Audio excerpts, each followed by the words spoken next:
Dr. Bera for his question, the gentleman from California. Great. Thank you, Mr. Chairman. And thank you, Dr. Holdren, for being here. Obviously, we're in a very competitive global environment. We're in a very competitive global economy, and that's not going to change in the near future. The one area that we do have a very competitive advantage over the rest of the world is in innovation. And clearly, we're still the most innovative country in the world. We're still the most innovative economy in the world. But we also recognize that we're starting to lose that advantage by not making the necessary investments to continue to move things forward.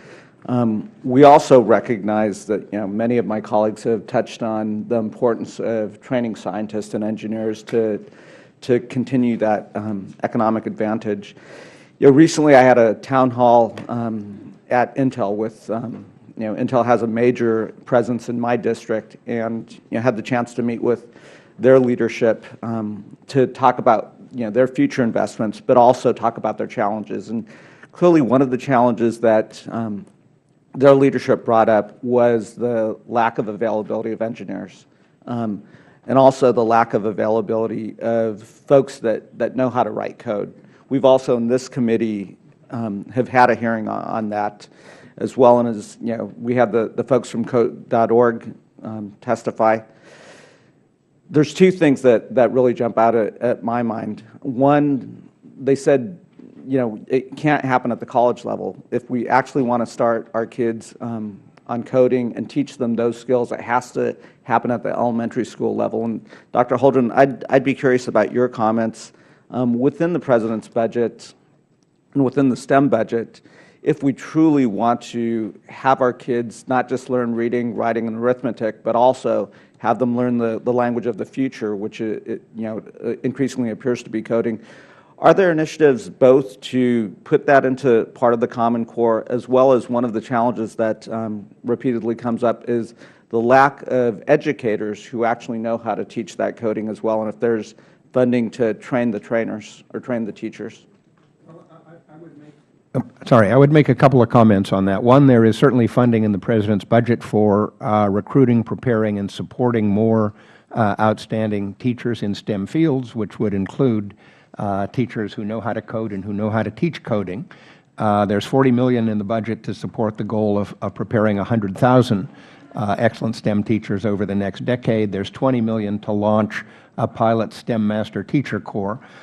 In addition, I would note that we have a problem with inadequate exploitation of the talent pool. Women are drastically underrepresented in engineering and in computer science. African Americans and Hispanics are drastically underrepresented in these fields, and we have a series of programs aimed at improving inclusion, opportunities for girls and women in STEM fields, opportunities for other underrepresented groups, including minorities. We've had a lot of effort on that front just in the last couple months in connection with Black History Month and then Women's History Month, and tapping a larger fraction of the nation's talent pool for these purposes is going to be a very important part of the solution. Dr. Holdren, I'm glad that you brought that up. I think the statistic that was quoted to me last week was it's less than 20% of all our engineers are women at this juncture, the ones that are graduating. If you were to recommend, again, I think this committee has a desire to train those folks to fill those future jobs. What recommendations would you have for us as a body in getting more girls to think about engineering futures and careers, as well as some of the minority groups that are certainly underrepresented? Well, this will seem very self-serving, but I would hope that the committee will support the President's budget in this domain because it has a lot of focus on those issues. Great. Last question in my remaining time. The other area that I've focused on certainly is as research budgets get tighter and so forth. One area that, coming out of a background in higher education as an associate dean in a public university, research funding is becoming increasingly tight. And we've talked a little bit about what we can do to enhance technology transfer and so forth. Do you have any recommendations that are both within the President's budget to allow the private sector to come in at an earlier phase? Well, the President has been a strong advocate from the outset of his administration of strengthening partnerships between the private sector, the academic sector, and including the national laboratories in that. The National Network for Manufacturing Innovation is a good example of that. The energy hubs that the DOE has set up are great examples of that. They are bringing private sector enterprises together with folks from research universities and national labs to build partnerships to grease the tracks, if you will, between discovery in the laboratory and a productive application in society.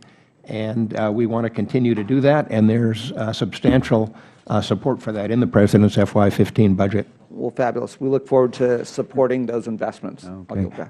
Thank you, Mr. Bera.